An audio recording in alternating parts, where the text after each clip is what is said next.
Hello à toi et bienvenue dans le podcast de Fundamentals. Si c'est ton premier épisode, je t'explique le concept tout de suite et si c'est pas le cas, merci pour ta fidélité. J'ai la chance de recevoir un ou une invitée avec qui je parle de sa profession. Mais avant tout, ce qui m'intéresse, c'est de comprendre pourquoi la personne que j'ai en face de moi fait ce qu'elle fait. Alors que tu écoutes ce podcast dans ton canapé, ou en train de faire ton sport, ou encore en train de faire les tâches ménagères, je te propose, à la fin de l'épisode, si tu l'as aimé, de le liker et de le partager sur toutes tes plateformes. Encore une fois, je te souhaite la bienvenue dans le podcast de Fundamentals.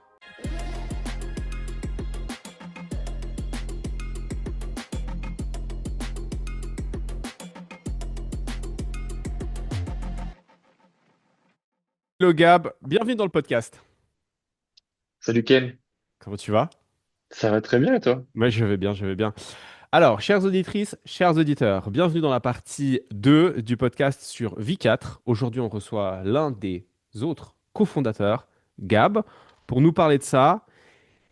Gab est quelqu'un de très intéressant et de très pertinent et de très drôle aussi. Je vous invite à aller regarder l'épisode 23 du podcast pour en apprendre plus sur lui. Parce qu'aujourd'hui, on va pas parler de lui, mais on va parler de l'application qu'il a co-créée, notamment avec Vincent, qu'on a déjà eu dans l'épisode précédent. Voilà pour l'intro. Ça te va, Gab? Écoute, c'est impeccable. Ouais. J'aurais pas fait mieux. C'est nickel. On a plutôt bien démarré. Donc, du coup, avec Vincent, on a parlé de la partie force, mobilité et cardio. On a aussi parlé de comment l'idée de V4 a germé dans sa petite tête foisonneuse d'idées. Moi, la première question que j'ai envie de te poser, c'est comment est-ce que tu as été embarqué là-dedans? Alors, pour l'histoire du fondement du projet, alors, moi à la base, j'ai fait une année à peu près de vente de compléments alimentaires en parapharmacie. Mhm. Et un beau jour, je suis dans les rayons et je vois un client qui cherche un truc. Alors bon, bah, ça fait partie du job. On doit aller parler au client pour l'aider, etc. Lui faire un conseil de vente. Bon, d'habitude, ça prend 5 minutes et basta, quoi. Et là, je commence à parler avec le mec et la conversation est très riche, tu vois. Il est très intéressé, il pose plein de questions. Et puis, je comprends qu'il travaillait dans le développement d'applications, qui revenait de Californie, etc. Et donc, c'était un entrepreneur dans le digital, tu vois. Ok. Ce mec-là, il s'appelle Florian. Et bah, on échange des contacts. On en a parlé presque une demi-heure. Alors bon, je suis pas censé faire ça sur.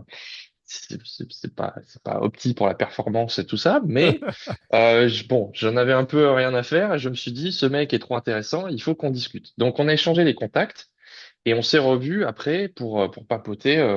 On parlait de développement de projet, d'entrepreneuriat. On en est arrivé à parler de physique quantique et donc je lui ai dit, il faut que tu rencontres Vincent. Vincent Foulonneau, qui est de formation, à la base, il est de formation en physique quantique. Ouais. C'est ça sa première casquette. Et donc, on refait un autre jour, on refait une après-midi où on convie Vincent. Voilà, on va dans un parc, on se met sur un banc et on parle pendant 1 heure. Et c'est super intéressant. Et en fait, au bout d'un moment, donc lui, il nous dit, voilà, moi, je suis rentré en France, je veux faire des projets. Je vais essayer d'aider un maximum de gens. Et donc, moi, je lui dis, écoute, moi, alors j'ai fait un master d'économie avant, j'avais vu la sphère, tu vois, entrepreneur, tout ça, avant d'arriver là où je suis aujourd'hui. Et j'avais juste jamais eu un espèce de mentor, un espèce de guide pour m'envoyer là-dedans. Et je me voyais pas faire ça tout seul, tu vois. Et lui, en fait, il était de ce monde-là. Et je lui ai dit, écoute, tu nous guides sur ça. Et nous, de notre côté, on a des infos, on a de la connaissance qui serait utile au grand public en termes de santé générale, en termes de prévention de santé. Et on peut peut-être essayer de créer des projets autour de ça, où nous, on prend la partie technique et scientifique, et toi, tu prends la partie business et dev, et on fait un projet comme ça. Ok. Voilà. Et donc, V4, on a créé V4 sur ça. Enfin, on a eu brainstormé des idées, et puis on a choisi ça, quoi. Ok. Voilà. Tu te rappelles le moment où ça fait pop et vous vous dites, ah, c'est bon, on a trouvé le truc? Euh, Non, ouais, je me rappelle pas vraiment de ce moment-là, mais c'est venu un petit peu au fur et à mesure de réflexion. Mais le raisonnement, ça a été de voir qu'en fait, des tests de VO2 max, des tests de prévention de santé, euh, pour évaluer ta santé générale, en fait, ça coûtait extrêmement cher. C'était réservé à vraiment des gens qui pouvaient se permettre de payer des tests à 500 euros et voire des fois plusieurs milliers d'euros. Mhm, Et on s'est dit, bon, bah, enfin, nous, quand on fait des prises en charge, que ce soit en nutrition ou en coaching, ou avec une approche un peu plus pluridisciplinaire, on a des outils pour mesurer certains paramètres et qui nous permettent de poser un état des lieux. Et on pourrait juste prendre ces outils, créer quelque chose, un processus pour automatiser tout ça, mhm. et du coup nous retrouver, enfin, vendre ce processus-là, le distribuer pour que les gens puissent en profiter aussi, quoi. Voilà. Ok, d'accord, C'est mieux un peu comme ça. ça marche. Donc j'ai fait volontairement le choix de parler de force, de mobilité et de cardio avec Vincent, et puis de garder le sommeil et le système digestif pour toi. Ouais. Merci d'avoir enquillé 220 pages de formation sur le sommeil créé par Vincent pour pouvoir être le plus à même à répondre à mes questions du coup à amener des éléments pertinents et intéressants à ma communauté. Donc déjà, merci pour ça parce que Gab a fait ça sur les 3 derniers jours. Donc là, tout de suite, C'était son copieux. cerveau est dans un état instable. Un petit peu. Franchement, en plus, j'ai pas eu la meilleure nuit. Je te cache pas que c'est, ça va être sportif, là. Ok. Mais après, je vais pas aller trop dans les Non, détails, non, mais mais j'ai la synthèse un peu en ouais. tête de ce qu'il faut dire. Pourquoi, pourquoi faire le choix de, en plus des tests physiques, faire tout un assessment sur le sommeil et le système digestif Alors, dans l'optique de V4? ouais, excuse-moi. Alors, donc Vincent, il vous a certainement parlé du côté, ok, VO2 max, c'est un des plus gros, un des marqueurs les plus importants en termes de Mhm, qualité du vieillissement, notamment au niveau métabolique. Euh, de l'autre côté, vous avez la force qui va prévenir si vous aurez de la sarcopénie, de la neurodégénérescence. Ça va être corrélé à tout ça. mhm, Maintenant, il y a deux autres paramètres qui nous semblaient importants en termes de. Alors, ça va jouer aussi sur la santé générale.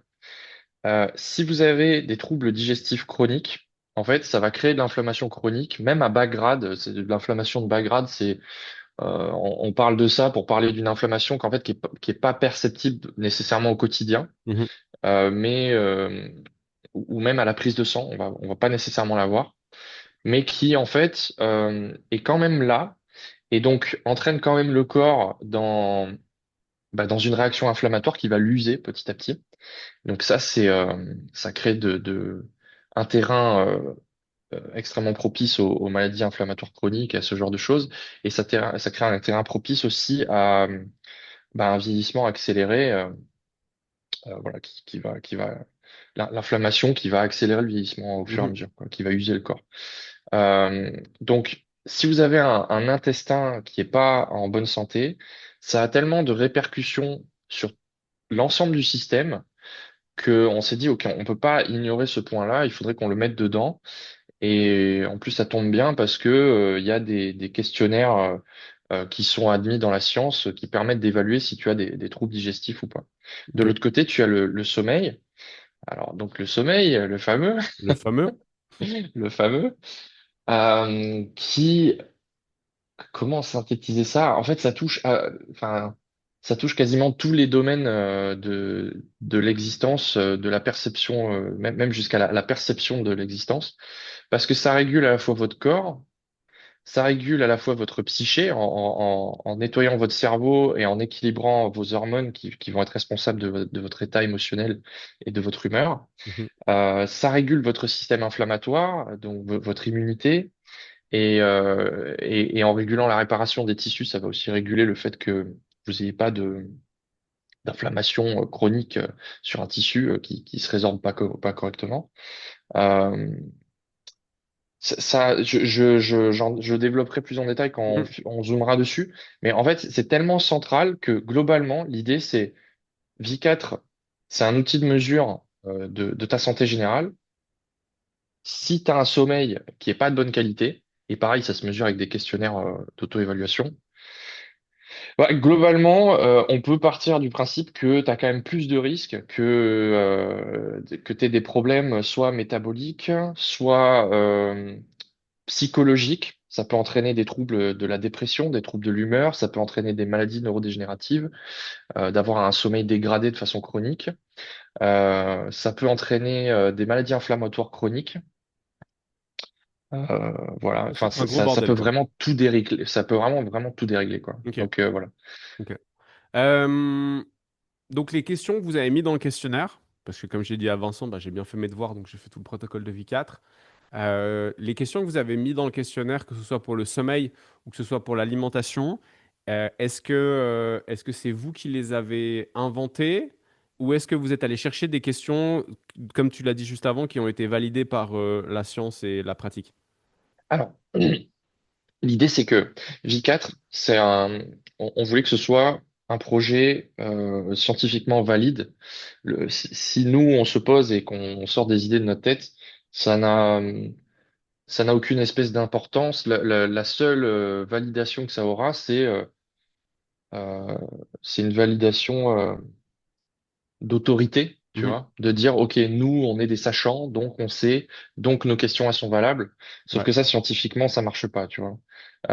C'est pas parce que tu as un titre ou que tu as une expertise que d'un seul coup, tu peux euh, sortir un protocole ex Ah, nihilo ok. qui est fiable, tu Tu vois. vois, moi je pensais que c'était soit corrélé à la taille de tes biceps, soit au nombre de followers que tu as sur Instagram. Mais du coup, je suis vachement C'est déçu. surtout les followers Instagram, Ah, ok, d'ailleurs, d'accord. hein. C'est vraiment ça. Ouais, c'est vraiment ça. C'est la base. Non, du coup, qu'est-ce qu'on a fait? En fait, tu as des, donc tu as des questionnaires. En fait, quand tu fais une étude, par exemple, pour évaluer les troubles digestifs d'une personne. Donc, tu as plusieurs façons de l'évaluer et il y a une des façons, c'est de soumettre la personne à des questionnaires et de lui dire, bon, ben voilà, tu remplis ces questions-là. C'est des questions qui sont standardisées, qu'on a usées et usées et usées depuis des dizaines d'années. Et donc, on est à peu près sûr que ce modèle, il est stable. Ou en tout cas, ce modèle sert de référence depuis des dizaines d'années. Et du coup, on a construit de la donnée scientifique dessus. On se base sur ces données scientifiques. Donc, c'est un truc de référence. Ok. Tu fais la même chose sur le sommeil. Et ces questionnaires-là, ben, ils existent dans des papiers qui sont publiés. Alors, je saurais plus te dire exactement de quelle décennie ça date, Mhm, mais c'est des trucs qui ont été proprement établis, proprement mis à jour, etc. Là où on a pu adapter, c'est adapter certaines questions pour pas qu'il y ait d'ambiguïté mhm, sur le fond de la question. Parce que typiquement, ça a été écrit en anglais et des fois, il y a des petits problèmes de traduction. Par exemple, sur le terme stomach pour les qui veut dire ça peut vouloir dire l'abdomen et ça peut vouloir dire l'estomac aussi. mhm, Donc si tu veux voilà, mis à part ce type d'ajustement, on a gardé vraiment la structure et le fond pour qu'il y ait vraiment une validation scientifique et que voilà, on puisse dire bon bah ça c'est les questionnaires X ou Y, ils ont des acronymes à mhm. coucher dehors et on utilise ces questionnaires-là, quoi. Ok. Voilà. Et du coup, en background de l'application, les questions, elles ont quoi? Elles ont une valeur numérique et puis selon la réponse que tu donnes, ça fait un certain score. Comment Ouais, ça c'est ça. fonctionne derrière? Donc, tu as un score sur la question. Il y a Ok. une échelle qui gradue. Est-ce que vous avez des réveils nocturnes? Jamais, au moins une fois par semaine, euh, trois à quatre fois par semaine ou moins d'une fois par mois, ce genre de choses, tu vois. Mhm, Ça donne un score. Et ensuite, Alors, il n'y a pas de pondération sur ces trucs-là. Toutes les questions valent le même truc. Et derrière, on sort le. Bah, après, ça te fait une moyenne à la fin mhm. et ça te sort un score général sur ce test-là, quoi. Ok.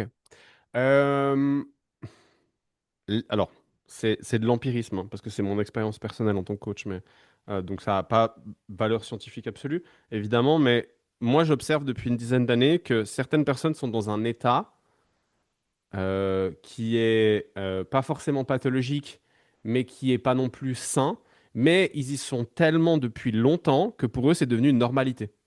Ouais. Comment est-ce que vous vous êtes débrouillé pour que la personne pour qui son état, qui est anormal, physiologiquement parlant, mais qui est normal pour elle parce que habituel, réponde correctement aux questions que vous posez. Tu vois ce que je veux dire? En fait, après, ça va être des trucs objectifs. C'est-à-dire que ces questionnaires-là, de base, dans leur construction, ils ont quand même une capacité à contourner ce biais-là, Ok. parce qu'ils vont te poser des choses qui sont du style est-ce que tu te réveilles la nuit, tu vois? Mhm. Bon, si tu te réveilles la nuit, même si tu as l'impression d'avoir un sommeil super nickel ou que tu pars du principe que ton sommeil est top, bon, si tu te réveilles la nuit, tu te réveilles la nuit. Donc Mhm. tu mets ah ben oui, je me réveille la nuit. Combien de fois dans la semaine? Ah bah ça arrive quasiment tous les jours. Bon bah je mets quasiment tous les jours. Mhm. Donc la personne, si tu veux, ça va être des choses comme ça. Euh, par exemple, pour la description des troubles digestifs, t'as beaucoup de questions et ça va être des choses assez précises et tu peux pas trop contourner le truc. C'est soit tu le fais, soit tu le fais pas, tu vois. Donc, Ok. soit tu as ce symptôme-là, soit tu l'as pas. Et donc, juste tu coches. Et ensuite, une autre chose qui permet d'uniformiser ça, c'est que tout le monde est soumis au même biais parce que tout le monde fait le même questionnaire. Et vu qu'on prend ça en considération, vu qu'on prend ce questionnaire comme référence, on pourrait me dire, oui, mais tu as le biais du fait que c'est le sujet qui s'évalue lui-même, sauf que c'est le même biais pour tout le monde. Du coup, ça va avoir tendance un petit peu à lisser cet effet de biais-là. Il va pas disparaître totalement, mais Ok. voilà. Si les gens, par exemple, ont tendance à se surestimer, bah, s'ils ont tous tendance à se surestimer et qu'on crée une note globale autour de ça, on va quand même pouvoir mesurer une variation entre ces gens-là. Tu vois, Ok. je sais pas si c'est clair ce que je dis. Ouais, ouais. Ouais. Je- j'arrive plus ou moins à saisir l'idée. Mais Ok. d'accord, je comprends. Donc du coup, même si la personne elle n'est pas réellement consciente d'être dans un état problématique, vu que vous objectivez le plus possible les questions Mm. et les éléments et les réponses qui sont sélectionnables, en fait, on met cette absence de conscience de sa problématique de côté. Ouais, complètement. Et c'est justement le but de l'outil, c'est que cet outil va pouvoir venir peut-être casser un certain déni Mhm, par rapport à un problème de santé. Euh, Soit un déni, soit juste une ignorance. Des fois, juste, on se rend pas compte. Et puis, parce que, enfin, dans ma compréhension de ce qu'est le déni, il y a un côté où, dans le fond, tu sais, mais tu veux pas te l'avouer, tu vois. ouais. Il y a des gens qui juste ne savent pas, tu vois. Donc là, en fait, à la fin du questionnaire, ils auront un score qui est qui donne une note par rapport, enfin, déjà par rapport au système de scoring en soi et par rapport aux autres aussi, pour Mhm. arriver à te situer. Ok, est-ce que, enfin, si t'as un 3 sur 10, tu te doutes bien que c'est pas, Pas ouf. ouais, c'est pas forcément le meilleur score de la population. Tu vois. Ok, Voilà. d'accord. Et donc ça fait une prise de conscience. Et c'est aussi à ça que sert l'outil. Et je pense que ça va aussi aider les gens à, comment dire ça? Tu vois, que ce soit dans le monde du sport ou dans le monde de la santé, euh, on, on avance avec une certaine connaissance, certains objectifs, mais on regarde pas forcément ces paramètres-là. Par exemple, tu as des athlètes qui ont jamais fait un test de VO2 max. Tu as des athlètes qui ont jamais fait leur force max.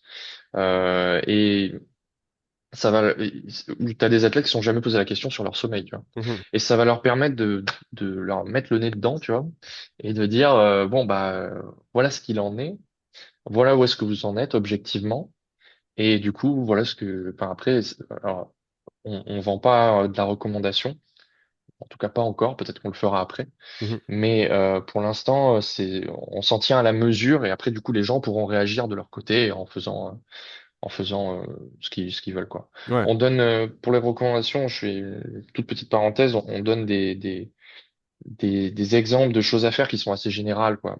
Mais on fait pas de recommandations individualisées.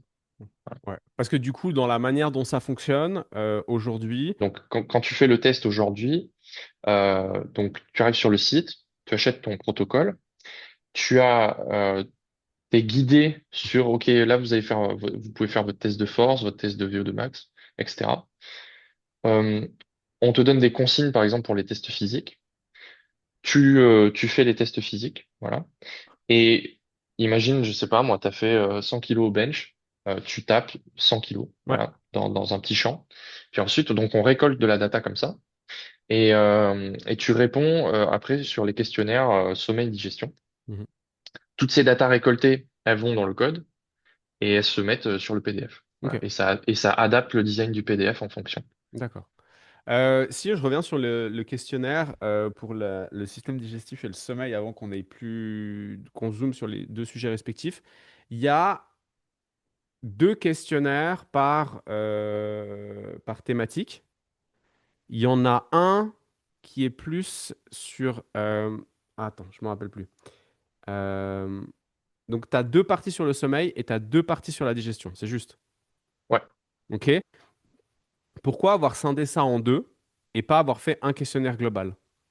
Alors, c'est parce que ces deux questionnaires, ils fonctionnent.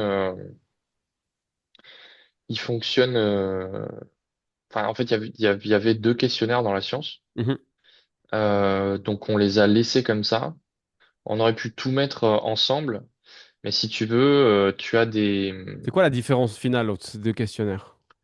Par exemple, sur la digestion, ils n'ont pas été construits autour de la même chose. Tu en as un qui est absolument axé sur les troubles digestifs Mhm. et l'autre qui est axé, il y a à la fois dedans, il y a des troubles digestifs et du confort de vie. Voilà. Ok. Donc, ça va être donc troubles digestifs purs, ça va être est-ce que vous avez des remontées acides, est-ce que vous avez des ballonnements, etc., etc.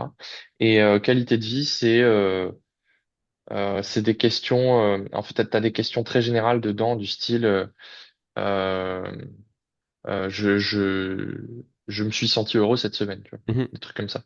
Parce qu'en fait, quand tu es dans une douleur très forte sur des maladies pathologiques, enfin oui, c'est une maladie, sur des pathologies digestives, pardon, ce genre de choses-là, tu sais, après, ça peut impacter ton moral et ce genre de choses-là. Et donc, si tu veux, t'as aussi des petites questions comme ça dedans. Ok.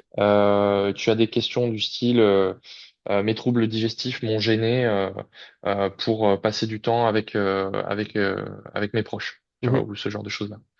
Ça, c'est plus de l'ordre du confort de vie. D'accord. Donc si tu veux, tu as plusieurs parties de questions. Voilà, donc on a laissé les parties telles quelles parce que les tests dans la science sont comme ça, quoi. Ok. Et ça. En vrai, on aurait peut-être pu les réunir, mais on voulait garder une authenticité par rapport à ce qui se fait dans la science, quoi. Voilà, Ok. c'était D'accord. surtout ça le truc. Toi qui est nutritionniste, tu vois des gens qui ont des euh, troubles digestifs. Alors, dedans, je vais pas mettre, par exemple, bah, la maladie de Crohn, parce que effectivement, quand tu Ouais. es en crise aiguë, bah, c'est sûr que tu peux pas sortir de chez toi. D'ailleurs, pour ceux qui sont intéressés, bah, c'est un des sujets dont on a parlé avec Gab dans l'épisode numéro 23. Euh, mais tu as des gens qui ont des troubles digestifs tellement importants que ça les empêche d'avoir une vie sociale normale. Oui, oui, ça arrive, hein. Ok. Ça arrive. C'est-à-dire qu'en fait, quand tu arrives à un stade où tu as la diarrhée 6 fois par jour, que ça arrive, des fois c'est parce que juste tu as bu un peu d'eau, t'as une diarrhée. Des fois ça arrive au milieu de rien, tu as une diarrhée. Ou des fois tu as des douleurs, tu as des crises, ça te met par terre. En fait, il y a des gens qui quand ils doivent sortir de chez eux, ils doivent calculer est-ce qu'il y aura des toilettes? Où est-ce qu'il y aura des toilettes? Est-ce que ce sera accessible? Parce que si j'ai une crise, j'ai 30 secondes en fait. Voilà, Mhm. tu vois. Donc ça existe. Mhm. Donc oui, t'as vraiment une partie des questionnaires sur les troubles digestifs, ouais, sur ça, euh, par rapport à ça. Dans ma pratique, bah, j'ai quelques personnes qui ont ça, mais c'est pas ça reste assez rare quand même. C'est Mhm. des cas assez extrêmes. Fort heureusement, même dans les gens qui ont l'intestin irritable, etc., tu as, t'es pas toujours à ces extrémités-là. Souvent c'est ok, bon ben mon transit il est pas très stable, mais ça va, tu vois. Mhm.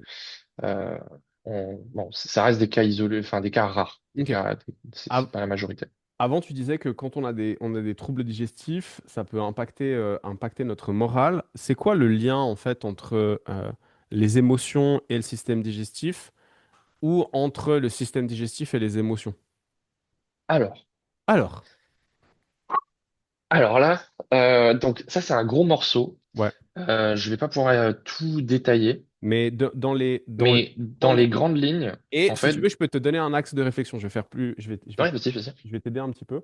Par exemple, moi, dans mon alimentation, il y a quasiment aucun aliment qui me met le bide en vrac. Mais par contre, selon l'état psychologique dans lequel je suis, je vais moins bien digérer un truc qui, si je suis bien détendu, va passer crème. Ouais. Alors, donc tu as plusieurs choses. Le premier truc, c'est d'expliquer qu'il y a entre l'intestin et le cerveau, il y a un lien de, il y a un lien de communication. Donc tu as quatre voies qui permettent à l'intestin d'envoyer des signaux au cerveau. La voie dont on parle beaucoup, c'est la voie nerveuse. Donc entre l'intestin et le cerveau, il y a le nerf vague notamment qui relie les deux. Et le nerf vague est planté dans l'intestin et il est ramifié avec des neurones dans l'intestin. Voilà. Quand il y a un signal de stress au niveau de l'intestin, bah, il va y avoir un signal qui va monter par le nerf vague et qui va donner un signal au cerveau. Le nerf vague, il est 80% afférent. Ça veut dire que 80% des signaux qui circulent dans le nerf vague, c'est des signaux qui montent vers le cerveau. Mhm, Donc c'est comme s'il y avait un dialogue entre le cerveau et l'intestin et que 80% du temps, c'est l'intestin qui parle au cerveau. mhm. Donc c'est beaucoup quand même. Et qui lui envoie de l'information, du coup, qui est sensitive. Ouais, Ok. exactement. Il lui donne de l'info, quoi. Il lui donne de l'info. C'est pas Mhm, forcément toujours quelque chose qui va nous rendre en colère ou quoi que ce soit ou triste, mais il lui donne de l'info. Ensuite, donc il y a trois autres voies. Tu as une voie métabolique, hormonale et immunitaire. mhm, Métabolique, c'est que en fait ton microbiote, donc les bactéries qu'il y a dans ton intestin, elles vont manger des fibres, elles vont produire des molécules en mangeant ces fibres-là. Et nous, on récupère ces molécules-là, nos cellules de l'intestin récupèrent ces molécules, et elles vont en faire quelque chose. Et après, ça va faire des réactions, il y a des choses qui vont partir dans le sang, etc., etc. Donc ça va, comme ça part dans le sang, après ça atteint le cerveau au bout d'un moment. Et donc ce qui se passe au niveau métabolique dans les bactéries peut influencer la psyché. ok. Voilà, il y a plusieurs étapes entre les deux, mais ça remonte et ça a vraiment des conséquences. Ensuite, hormonal, c'est juste que les cellules de ton intestin elles peuvent sécréter des hormones. Voilà. Euh, voilà. Donc notamment dans l'intestin, tu as la sérotonine qui se fabrique. Tu as tu as la mélatonine aussi. La sécrétion de mélatonine est dépendante de l'intestin. Donc ça, en fait, la sérotonine, quand tu es en manque de sérotonine, tu as des tendances dépressives, apathiques, etc. Donc c'est un petit peu, enfin, ça reste extrêmement important. Et j'en oublie une, c'est l'immunitaire. Tu as des cellules de l'immunité qui sont intercalées dans la muqueuse de l'intestin et qui reçoivent des signaux par rapport à ce qui se passe soit dans la muqueuse, soit dans les bactéries au milieu. Ok. Et ben, en fonction de ce qui se passe, donc tu as l'intestin comme ça, les cellules de l'immunité, elles sont là. Suivant ce qui se passe ici, elles vont sécréter dans le sang des cytokines inflammatoires ou résolutrices de l'inflammation. Et donc ça va avoir une influence systémique sur l'ensemble du corps, dont le cerveau. Et ça, par exemple, enfin, donc tout ce système-là fait que si par exemple tu as un contexte défavorable au niveau intestinal, ton niveau de stress, par exemple, il peut rester anormalement élevé et être un peu bloqué et t'empêcher, par exemple, de redescendre. Ton cortisol ne veut pas redescendre. Et donc ça va t'empêcher de dormir correctement euh, et et donc du coup de soigner l'intestin correctement. Et ça crée un cercle vicieux, tu vois, entre les Mhm, deux. ok. Donc voilà, donc il y a vraiment un lien de communication entre les deux. Après, tu m'avais posé quoi comme question? Mais du coup, Est-ce que, comment est-ce que, ouais. je sais pas, hein, je vais prendre un exemple. Comment est-ce que ça marche dans l'autre sens? Quand Ouais, en toi, fait, tu te sens... l'idée, c'est que je comprends bien que si ton système digestif, il n'est pas super opérationnel par ces quatre voies de communication, et notamment par l'intermédiaire du nerf vague, parce que bah, du coup, Mm. enfin, le système digestif parle beaucoup plus au cerveau que l'inverse. Mais pourquoi est-ce que quand je suis détendu, il y a le plat X ou Y qui va très bien passer, et si je suis stressé ou que, je sais pas, il y a un truc que j'ai en tête, ou par exemple que je me chauffe un peu pendant le repas parce que bah, la discussion fait que je me chauffe, là, tout de suite, je vais moins bien assimiler, digérer et voilà, accueillir ce repas. Alors, ça marche dans l'autre sens aussi, parce que quand tu as quand tu as un signal ton cerveau, il a plusieurs choses qui peuvent lui faire fabriquer du cortisol, hein, Mhm. ou de la colère, ou ce genre de choses-là. Et donc, toutes tes hormones adrénergiques, quand elles vont s'activer, tu vas te retrouver avec un impact au niveau systémique. Et effectivement, ça peut influencer ta digestion. Alors, je ne saurais pas rentrer exactement Mhm. dans le détail du processus, mais typiquement, le côté juste cortisolémie, hein, genre Ouais, t'es stressé, ça a un impact sur ta digestion. ok. Tu vois, un athlète qui est stressé avant une compète et qui va aller aux toilettes, par exemple, il a mangé comme d'habitude, mais c'est juste que le contexte cortisolémique va va lui accélérer le transit ou ce Ok. genre de choses, par exemple. Ça peut Est-ce que exister. manger, c'est plus un truc sympathique ou parasympathique? Ou c'est... Euh, Ça, je saurais pas te dire, je dirais parasympathique. Ok. J'ai un doute. J'ai peut-être dit une bêtise. Bah, moi, Euh, je- d'instinct, je dirais plus parasympathique parce Ouais, que moi aussi. je reviens sur un truc qu'aurait dit Sean. Et là, forcément, il y a des petits cœurs dans les étoiles de Gab parce que j'ai dit Sean. Euh, Mais Le tu vois, boss. le fait de faire de la zone 2 après un entraînement de haute intensité te permet de switcher de sympathique à Ouais, parasympathique et du coup de mieux accueillir aussi l'alimentation. ouais, Donc peut-être c'est le truc, possible c'est aussi. sans dire que c'est parasympathique ou sympathique, tu as peut-être meilleur temps d'être dans un état parasympathique général pour manger plutôt que dans un état sympathique. Sur la zone 2, il y a un autre biais, c'est que tu brûles de l'énergie et donc tu seras peut-être plus à même à recevoir. Ton corps, il est plus demandeur. Typiquement, tu as transpiré, tu as perdu des minéraux. Bon, bah, du coup, les minéraux, tu vas bien les absorber parce Mhm, il y en a plus dans tes cellules, en fait. Il y en a moins. mhm. Tu as dépensé du glucose, etc. Donc, peut-être que ton corps, il va absorber plus de glucose, tu vois. Ok, Ce genre de choses. d'accord. Je vois. Et donc, du coup, pour faire un switch parasympathique, enfin, pour utiliser le parasympathique et le sympathique comme point de transition pour le sommeil, euh, fondamentalement, le rôle du sommeil, c'est quoi? Si on devait donner une définition de, voilà, le sommeil sert à, c'est quoi le job du sommeil et pourquoi est-ce qu'on doit dormir? Alors, en lisant toutes les explications, tu sais, sur les phases de sommeil et tout ça, à la fin, moi, ce qui m'est ressorti en synthèse, c'est que la première moitié de la nuit, tu fais beaucoup de sommeil profond. Et le sommeil profond, c'est là où tu répares beaucoup les tissus et que tu sécrètes beaucoup d'hormones de croissance. Ok. Donc, moi, je les synthétise dans ma tête. Première moitié de la nuit, ça répare le corps. Ouais. Deuxième moitié de la nuit, ta phase de sommeil profond, elle diminue de plus en plus pour laisser place à du REM, le Rapid Eye Movement. C'est la phase de sommeil paradoxal où on rêve. Et cette phase de rêve permet de retraiter les états émotionnels de la journée pour les ranger correctement, les absorber correctement et faire en sorte de gérer tout ce qui peut être traumatique, par exemple. Et donc la deuxième partie de la journée, la deuxième partie du sommeil de la nuit sert à réparer la psyché. Ok. Donc moi je l'ai retenu comme ça. Donc le sommeil, ça répare ton corps et ton esprit en même temps. Mhm. Et avec une disposition au début de la nuit, fin de la nuit. Mais après, c'est un résumé qui est très, qui rend pas du tout honneur à tout ce que ça fait, parce que ça va également réguler ton système immunitaire. Ton système immunitaire, c'est à la fois celui qui te défend contre les virus, les pathogènes, etc. Mais c'est aussi celui qui régule euh, les, l'inflammation dans ton corps et qui peut être facteur de maladies auto-immunes s'il se dérègle. Mhm. Donc réguler ton système immunitaire, c'est crucial. Ça régule ta perception de la faim.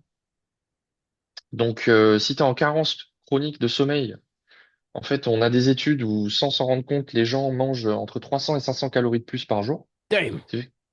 Ouais, sans s'en rendre compte. Holy Donc, shit. ça Sans s'en rendre compte, ça veut dire que veut dire qu'ils ont l'impression de manger pareil que d'habitude. Ok, mais c'est du grignotage compulsif ou ces gens, ils ont fait 3 tours de Ouais, plus ou ils avec la vont bouteille d'huile d'olive? se servir un peu Ok. plus ou avoir un peu plus faim, mais bon, c'est comme d'hab. Puis en fait, à la fin de la journée, ils ont entre 300 et 500 calories de plus. Et Ah. ça, 300 et 500 calories de plus, c'est typiquement ce que tu peux mettre sur un athlète pour commencer une prise de masse. Mhm. Donc en fait, ça te met en risque d'obésité sur la Ouais. population générale qui s'entraîne pas.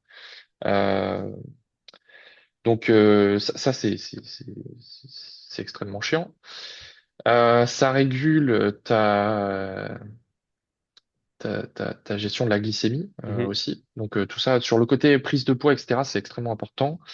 Euh, Attends, parce que j'ai un petit mémo du coup parce que j'ai pris des petites notes. Bah oui, il a pris les petites notes parce que Et, Gab est minutieux, ouais, forcément. en vrai, j'ai lu tout droit et à la fin, je me suis dit, OK, j'ai regardé le plan principal avec les 10 parties. J'ai fait, OK, chaque partie en une phrase, c'est quoi? Ah, c'est bon ça. Stabilisation émotionnelle. Ouais, Donc, ça va réguler donc ton humeur, ça prévient la dépression, ça va aider à gérer le stress, à faire baisser le cortisol, etc.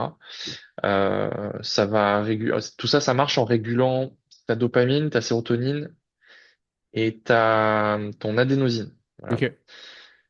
Non, attends, j'ai dit une connerie. Ton cortisol aussi. J'ai mélangé un truc là, attends.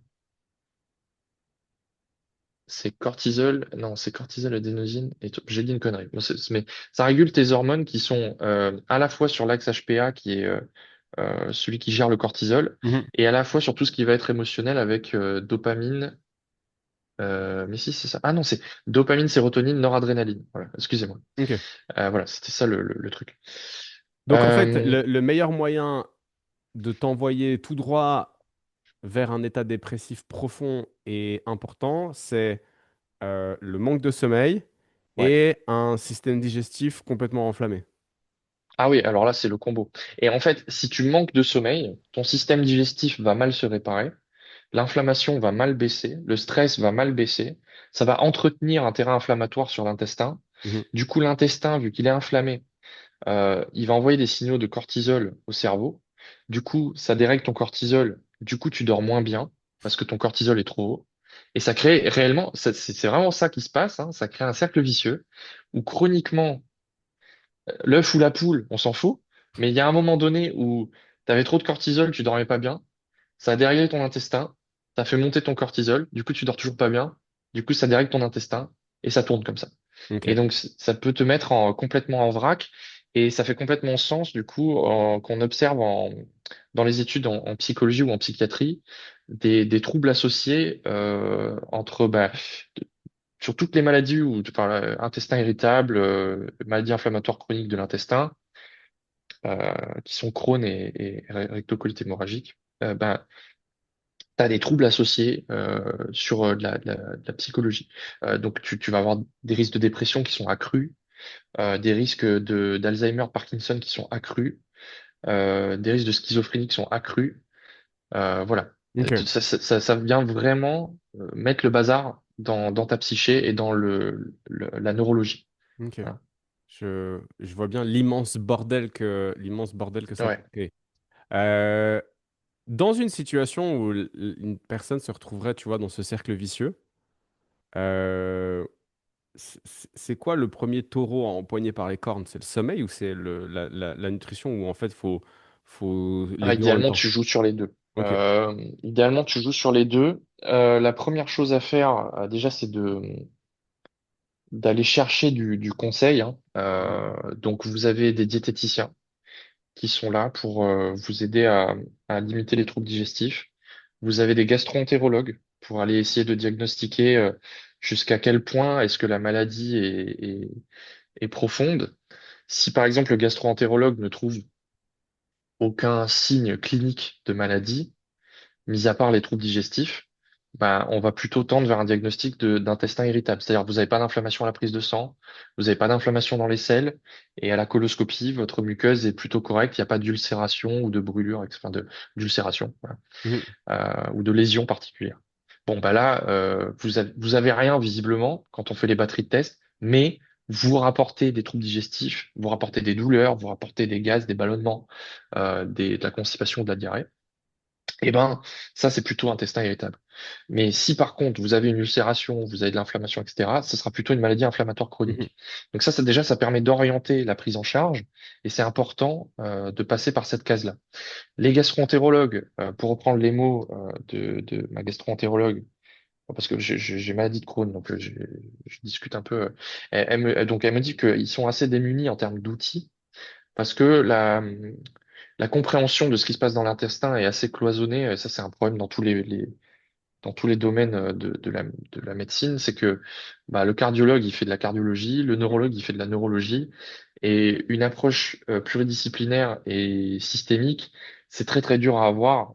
Et je leur jette pas du tout la pierre sur ça parce que c'est vraiment extrêmement difficile de créer des, des, des, des protocoles sérieux avec une approche pluridisciplinaire. C'est pas évident du tout. Donc, ils sont un peu démunis et donc il faut quand même pas zapper cette case-là parce qu'ils peuvent faire des diagnostics très propres. Et derrière, il faut aller chercher du conseil, diététicien pour l'intestin.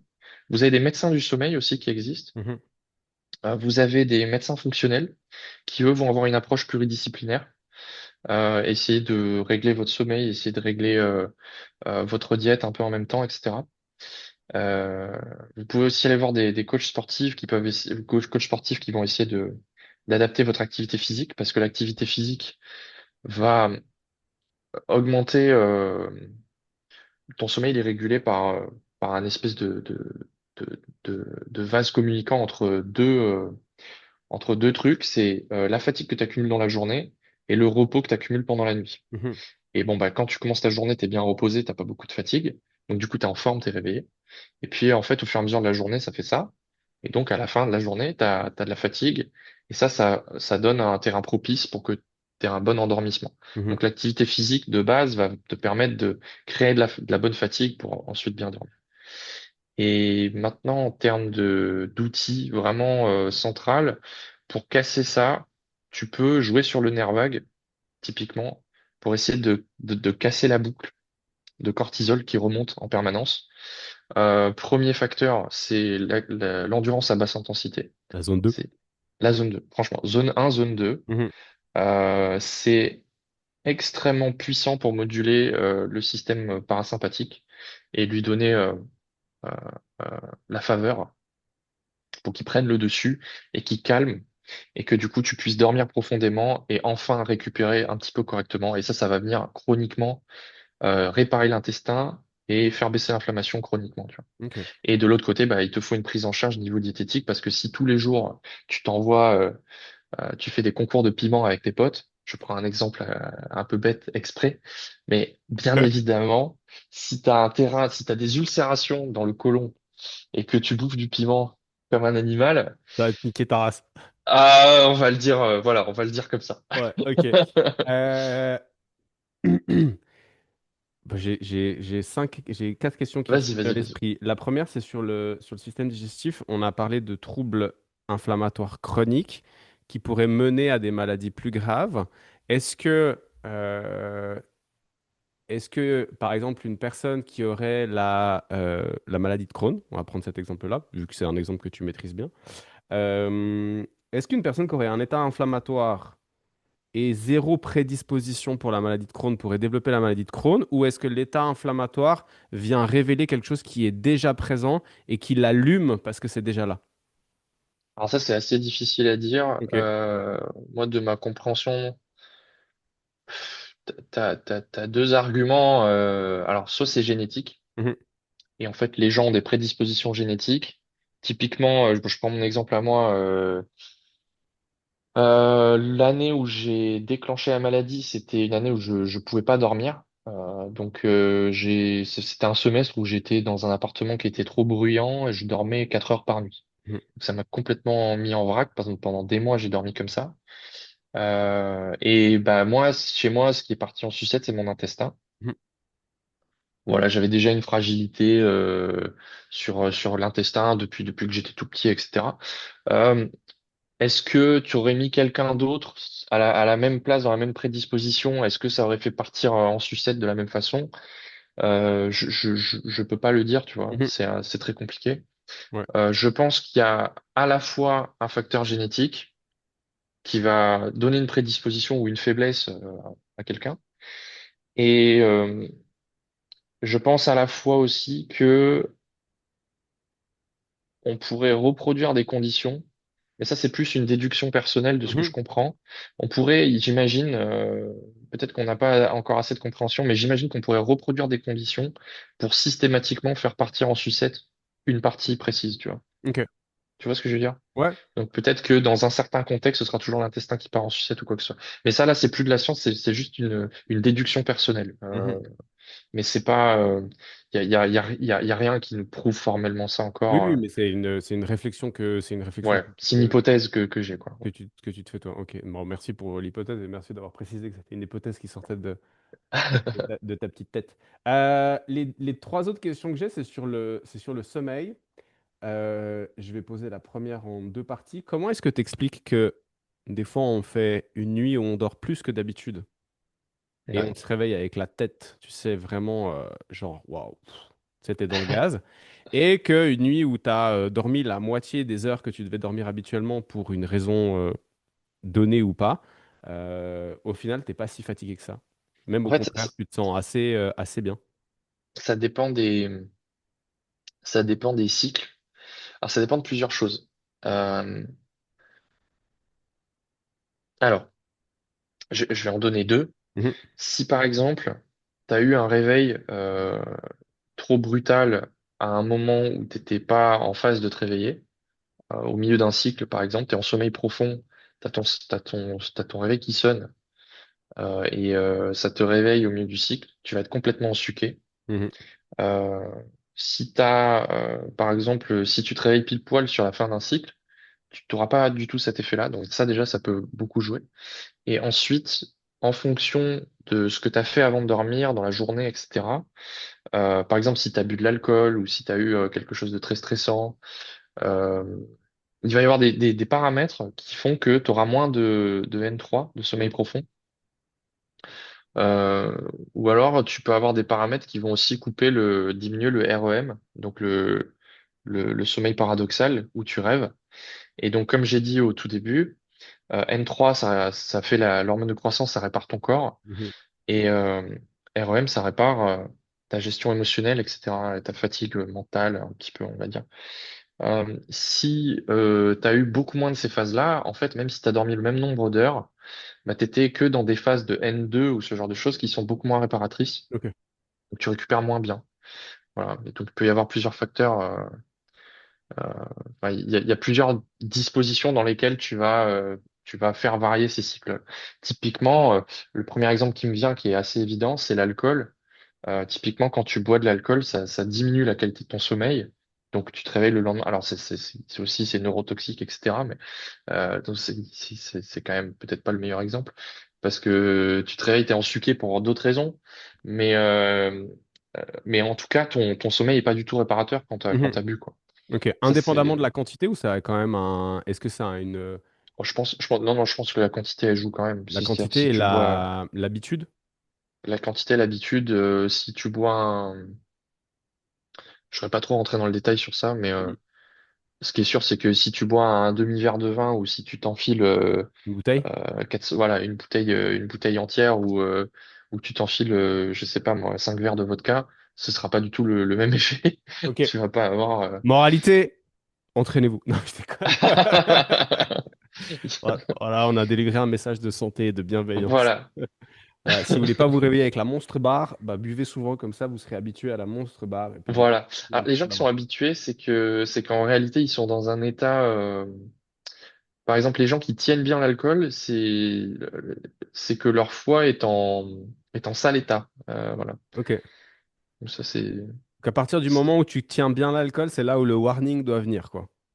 Ouais, clairement. Tu t'es dit, Si t'es très sensible à l'alcool et que le moindre, la moindre goutte, le moindre verre d'alcool te met pompette, etc., c'est que t'as probablement un foie qui est en plus en santé qu'un mec qui a besoin de 5 verres moi, mon pour se foie est mettre en bien. bonne santé, c'est bien, c'est bien. On va prendre ça, c'est cool. Donc Ça fait sens. Ouais. ouais, ouais, ça fait En sens. fait, il Alors, fibrose au fur et à mesure, il y et a comme une il époque où fibrose, il y a une époque où c'était un, si tu veux, c'était un athlète d'élite, mon ouais. foie. Mais là, pour le coup, il est à la retraite là maintenant.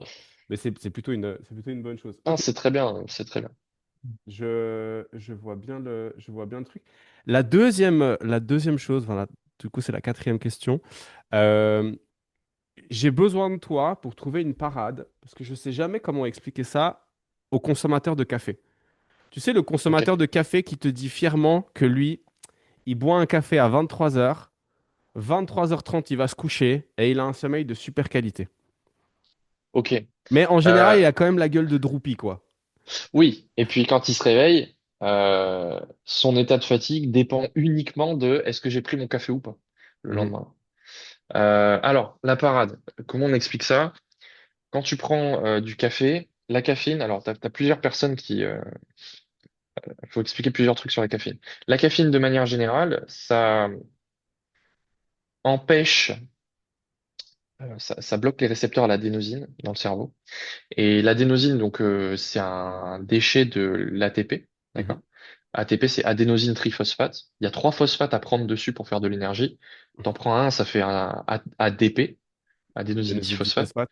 Après, c'est AMP, adénosine monophosphate. Et après, c'est adénosine tout court. Ok. Donc, quand tu as tout pris sur ton adénosine, bah, il te reste de l'adénosine. Voilà. Ça arrive sur un récepteur dans ton cerveau qui te fait sentir de la fatigue et qui fait que du coup, bah, ça joue sur ces deux jauges là que je disais Mhm. au début. Bah, ça fait augmenter la jauge de fatigue et donc ça te donne envie de dormir. Ce qui est un bon Quand tu... signal. Ouais, c'est juste un signal Ouais. naturel. Tu as dépensé de l'énergie. Du coup, bah, maintenant tu es fatigué, tu vas pouvoir aller récupérer. Et puis le lendemain, tu redépenseras de l'énergie, ainsi de suite. Ce que je veux dire par là, je te laisse continuer, mais c'est pour un Vas-y, peu vas-y, vas-y. aller contre le message matrixant qu'on peut voir sur les réseaux sociaux. Oui, La fatigue est absolument pas un signe de faiblesse. C'est un signe ah sain oui, oui, que ton c'est... cerveau t'envoie parce que c'est le moment où ben, tu es censé récupérer, sinon tu vas te manger un mur. Donc c'est pas un c'est... truc ni de Même... faiblesse, ni de personne fragile. Et c'est un signal qu'il faut pas chercher à contrecarrer. Alors, je pense que ça vient des USA. Je dirais que ça vient des USA et que dans un espèce de culte de la performance absolue, absolument tout le temps. Alors, je dis pas qu'il faut ne pas être performant. C'est pas de l'inversion des valeurs que je suis en train de faire, hein, mais c'est plutôt la performance à outrance et d'être absolument extrême là-dedans et de pas accepter qu'il y a des phases où il faut que tu te reposes. C'est être complètement décalé par rapport à ce qu'est réellement votre corps et ce Mhm. qu'est réellement l'existence. Si vous voulez performer, il y a des moments où il va falloir se reposer en fait. C'est comme ça. Et si vous êtes fatigué, c'est probablement que justement vous avez fait le boulot. Voilà. Mhm. Faut se calmer sur ça. Vous avez fait le boulot. Maintenant, vous avez le droit de vous reposer. Si vous vous reposez correctement, vous allez voir que finalement, ça va pas vous prendre beaucoup de temps, beaucoup plus que ça va vous prendre moins de temps que ce que vous pensez. Vous allez vous Mhm. reposer une bonne fois pour toutes. Vous pouvez repartir de plus belle. Et en fait, au contraire, vous allez mieux travailler comme ça et être plus productif. Donc, voilà. Se reposer, ça fait partie de la performance. C'est comme en sport. Sinon, c'est du surentraînement, en fait, hein. Mhm. C'est exactement la même chose. Ok. Donc la caféine, pour revenir sur l'explication physio, elle bloque les récepteurs à l'adénosine. Donc tu ne sens plus ce signal-là. Donc ta jauge, là, elle baisse. Donc déjà, ça peut te maintenir dans un état où t'as pas assez de sensation de fatigue pour dormir. Ça suscite aussi des hormones adrénergiques, euh, et notamment le cortisol. Donc ton cortisol peut rester trop haut. Et ça, c'est pareil, ça dérègle ton sommeil. Et donc ensuite, il faut parler des différents génotypes. Donc il y a des gènes en fait qui vont réguler ta sensibilité à la caféine. Alors j'arrive pas à me rappeler du gène, là, c'est un truc à 5 lettres, j'arrive pas à m'en rappeler. Et en fait, tu as trois génotypes généraux. Tu as des gens qui métabolisent la caféine très vite, pour qui la durée de demi-vie de la caféine dans leur sang, c'est 3 heures. Et donc en 9 heures, ils ont tout dégradé. Ok. Ils ont dégradé quasiment 100%. Voilà. Donc eux, ils prennent un café à 8 heures du matin, et ben à 17 heures, le café, il est plié, il n'y a plus personne, et ça va pas du tout impacter leur sommeil. Mhm. Puis tu as des métaboliseurs moyens, et tu as des métaboliseurs lents qui vont, eux, métaboliser en 6 heures de demi-vie, donc 18 heures au total. Donc même exemple, café à 6 heures du matin, le café est métabolisé à minuit. Ouais. Donc c'est pas la même chose, tu vois. Tout ton sommeil, tout ton début de sommeil, même si tu le sens plus le soir, en fait, tu vas te coucher, il y a encore de la caféine qui est en train d'être traitée, et ça va dégrader les cycles de sommeil. Donc ça va dégrader ton N3, notamment, et ton N3 sert à réparer ton corps. Voilà. Mhm. Donc ça sert à désinflammer tes tendons, ça sert à réparer tes muscles du sport, ça sert à réparer tout le stress mécanique que tu as mis sur ton corps dans la journée. Euh, Bon, et ça sert à plein d'autres choses aussi. Mais du coup, quand tu as encore de la caféine dans le sang, bah, tu dégrades tu dégrades tout ça. Quand tu prends un café à 23 heures avant de te coucher, bah, c'est une énorme connerie, parce que là, les stocks de caféine sont au max. Tu te retrouves avec des cycles qui sont complètement dégradés. Et quand tu te réveilles le lendemain, ces gens-là, en général, en fait, ils sont dans le déni. Il y a qu'à leur parler du lendemain matin, leur niveau d'énergie, et ça souvent depuis des semaines ou des mois, ou des fois des années, est complètement dépendant de leur consommation de café. Le matin. C'est-à-dire que s'ils reprennent pas un café, ils sont fatigués en fait. Ok. Et c'est ça qui leur empêche de voir, qui les empêche de voir. Donc Euh, la parade, ça pourrait être une espèce de question en mode headshot, c'est ouais, est-ce que, ok, tu bois du café, selon toi, ça n'a pas d'influence, mais du coup, est-ce que tu pourrais démarrer ta journée plein ouais, d'énergie sans avoir besoin de prendre un café? ouais. Et là, Tu si lui la... dis depuis combien de temps tu as fait une journée productive où tu as bu zéro café? Ouais. Et tu vas voir la réponse, ça va aller très vite, hein. Mhm. Ok, ça marche. Voilà. Cool. Ça va être des mois ou des années. Ouais. Et tu vas lui dire, ben voilà, si t'es pas capable d'être en bonne forme sans avoir pris ton café le matin, c'est que tu as un problème de dépendance au café.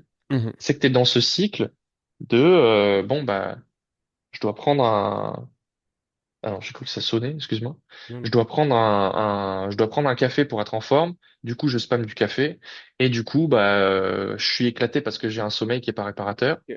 et du coup et donc bah, vu que je suis éclaté le matin, bah je reprends un café et ainsi de suite. Ouais.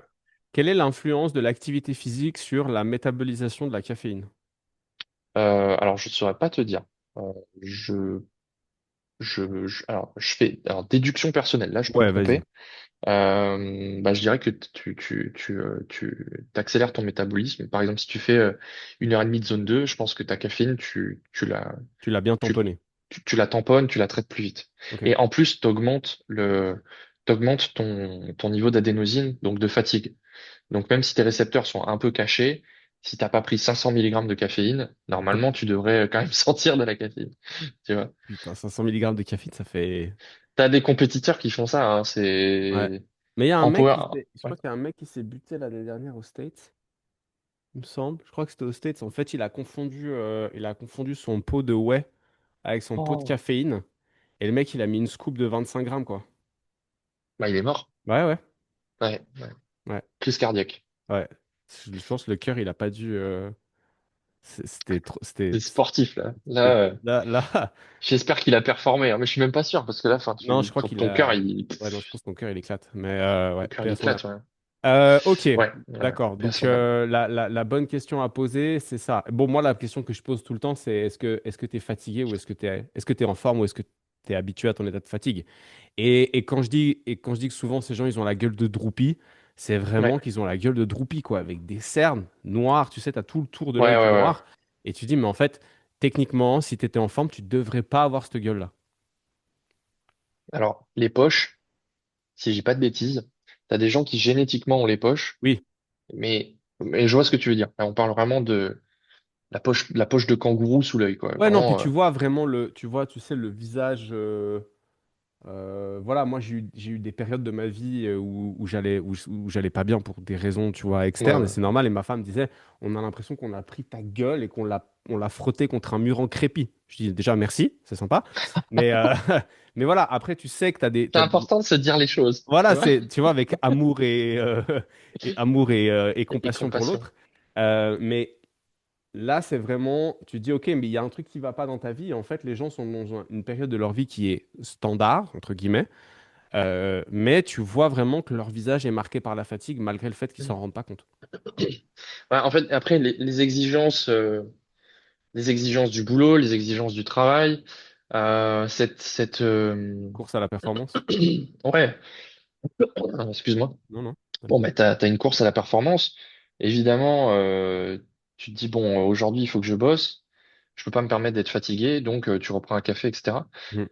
Mais le problème, c'est que quand tu es dans ce cycle-là, au bout d'un moment, ça s'arrête jamais. Puis tu Ouais. as des gens qui juste sont dans une routine où ils ont commencé, ils ont pris un café, c'était cool. Putain, je me sens puissant, j'ai pas de problème. Le cerveau dépote, le sport dépote, tout dépote. T'en reprends un, tu vas au boulot. Ah ok, on fait une pause café une fois, deux fois, trois fois. Ok, t'es à quatre cafés maintenant. T'en as pris un le matin et trois au boulot. Tu rentres chez toi, ta femme elle t'a fait un café. Tu vas à l'entraînement. Le soir, un petit Dijon, petit truc, tu reprends un café. Voilà, t'es à six cafés sporadiquement sur la journée, tu vois. Enfin, et en fait, si on compte, t'as pris une dose de caféine sur ta journée qui est équivalente à ce que prend un compétiteur avant une compète, tu vois, genre un 200 ou un 250 milligrammes, tu vois. Facile. Sauf que toi, tu t'appelles Jean-Claude et puis que t'es pas un athlète, quoi. Ouais, que voilà, t'avais pas besoin de faire la perf de ta vie Ouais. sur cette journée-là. Alors, tu me diras, tu vois, ok, le Désolé mec hein, fait s'il y a ça, quelqu'un qui s'appelle Jean-Claude, hein, parce que c'était pas c'est volontaire. très très bon prénom, y a pas de. Et en fait, le truc c'est que à la limite, tu fais ça une fois.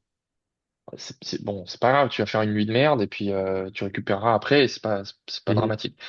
Euh, Mais le problème, c'est que il y a des gens qui sont bloqués dans cette routine. Ils font ça quotidiennement depuis des mois ou des années. Mhm. Oui, oui. Et là, c'est juste pas possible en fait. Genre, Voilà. t'es, t'es- en fait, c'est comme si ta voiture, tu la conduisais tout le temps super haut dans les tours pour Mhm. aucune raison. Ouais. C'est pas bien. C'est pas bien. Non, mais enfin, moi, tu sais, j'ai vraiment le souvenir j'ai vraiment le souvenir de mon père qui, ben, malheureusement, n'est plus. Donc, du coup, je peux me lâcher sur ce que je raconte sur lui. Ouais, ça, c'est Doucement, ça, doucement. c'est de l'humour un peu noir et sarcastique, mais les auditeurs sont habitués. Par contre, si c'est votre premier épisode, bah, bienvenue. Je m'appelle Ken, je suis enchanté de vous rencontrer. Mais voilà, lui, il se levait le matin. Si tu veux, à partir de 60, 65 ans, il avait quand même beaucoup de médicaments à prendre. Et le matin, il se levait et il faisait passer les 4 5 pilules qu'il devait prendre avec son café. Et après, pendant la journée, il devait en boire, je pense, 5, 6, 7. Et puis après, le soir, il en rebuvait encore un avant d'aller se coucher. Puis des fois, quand il se levait au milieu de la nuit, pas parce que le café le tenait réveillé ou en tout cas, il s'endormait pas aussi profondément, bah, il se refaisait un petit café, tu vois. Puis il me disait, ce qu'il parlait comme ça, mon daron, il disait, bah non, je dors. Ouais, je dis, bah non, tu dors pas. Bah si. Sauf que c'est depuis tellement longtemps. Et tu vois, et c'est notamment à travers ça que je me suis fait à un moment donné cette réflexion de, mais est-ce que l'état dans lequel tu es, il est devenu pour toi normal juste parce que t'y es habitué alors qu'il ne devrait pas l'être? Et je trouve que souvent les gens n'arrivent pas à faire cette distinction entre les deux. Mais en termes de perception, c'est extrêmement dur. Euh, déjà parce que en fait, on s'en rend pas compte, mais on se pose, nous, c'est notre métier de se poser des questions sur la santé, sur la performance et ce genre de choses-là. Donc, on a quand même beaucoup de grilles de lecture sur le grand public ou sur quelqu'un qui veut juste venir te chercher un Mhm. coaching et qui, voilà, le mec n'est pas médecin, le mec n'est pas quoi que ce soit. Il y a très peu de grilles de lecture déjà, donc ça t'amène pas forcément à la prise de recul. Et ensuite, il y a un deuxième biais de perception qui est que bah, tu perçois la vie comme ça. Si ça fait longtemps que tu l'as pas perçu autrement ou t'as pas ressenti l'existence autrement, c'est très difficile d'un seul coup de remettre en cause, de se poser et de se dire, attends, est-ce que je perçois la vie comme il faut? C'est ça Ouais. c'est pas tous les êtres humains qui Oui, ont, c'est rare un être et humain qui a ce réflexe-là, tu en vois. plus de ça, Un et il faut, philosophe ou un physicien, ouais, en plus de mais pas ça, tout le monde. il faut quand même le dire, il faut avoir le luxe de pouvoir se poser cette question-là. Voilà, ouais, ouais. Ouais, ça c'est aussi, Il y a surtout ça, ouais, il y a, et ça, pour bah, toutes les personnes, et je pense que même dans nos pays respectifs, non, pas, je pense pas même, je suis quasiment sûr que dans nos pays respectifs, même si c'est des pays safe, il y a des gens qui n'ont pas la possibilité, le temps et le luxe de pouvoir se poser ces questions-là, Mm. et qui sont dans leur vie parce que bah, leur vie est comme elle est, et déjà bravo à eux pour réussir à aller de l'avant. Mais donc ouais, c'est pas du tout évident. Euh, Ce serait quoi les... Bon, là, les gens, forcément, on va les encourager à aller faire le protocole de V4. En tout cas, on espère que ces 2 épisodes leur aura donné envie. Et je reviens en plus de ça sur ce que j'avais dit dans l'épisode avec Vincent. Je pense que c'est un super outil de prise en charge pour les professionnels de la santé, Ouais.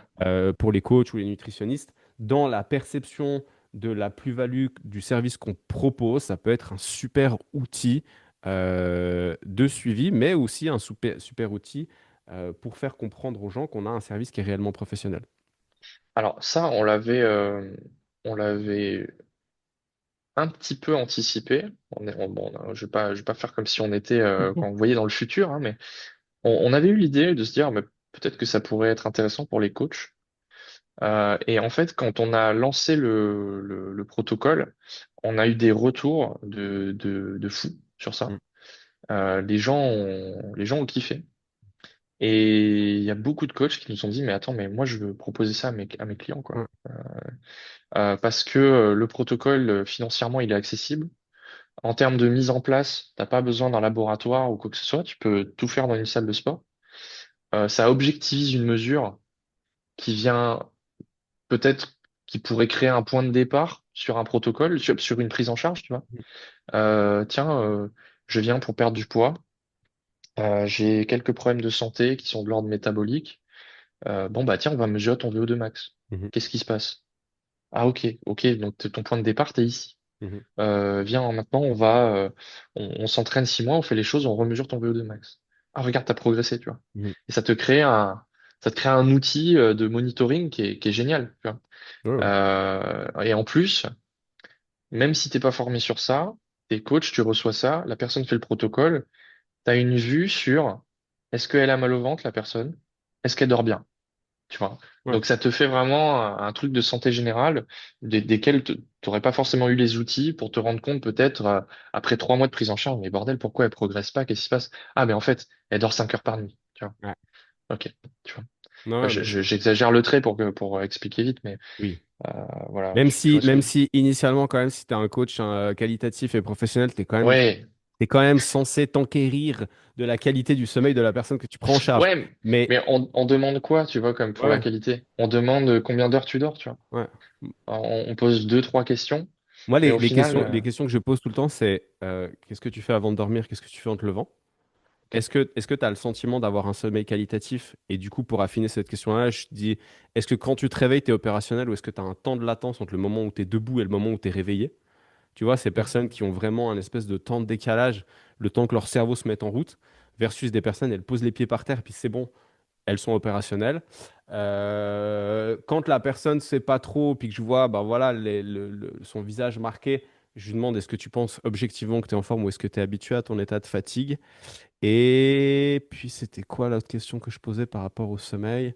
Bah C'est non, pas c'était mal ça. en vrai. Avant, après, qualité, perception, et puis ouais, état de forme au long de la journée. Ouais, j'aime beaucoup est-ce que tu penses que tu es en forme ou est-ce que tu es habitué à ton état de fatigue? Ouais. Je Ouais. pense qu'elle doit piquer celle-là plusieurs Ouais, bah fois. en fait, et c'est là où tu vois la personne, d'un coup, elle va faire genre le Oh. Tu sais, Putain, c'est ce, vrai ça. Je me Ah suis jamais posé la question. merde! Mais oui, je suis fatigué en fait.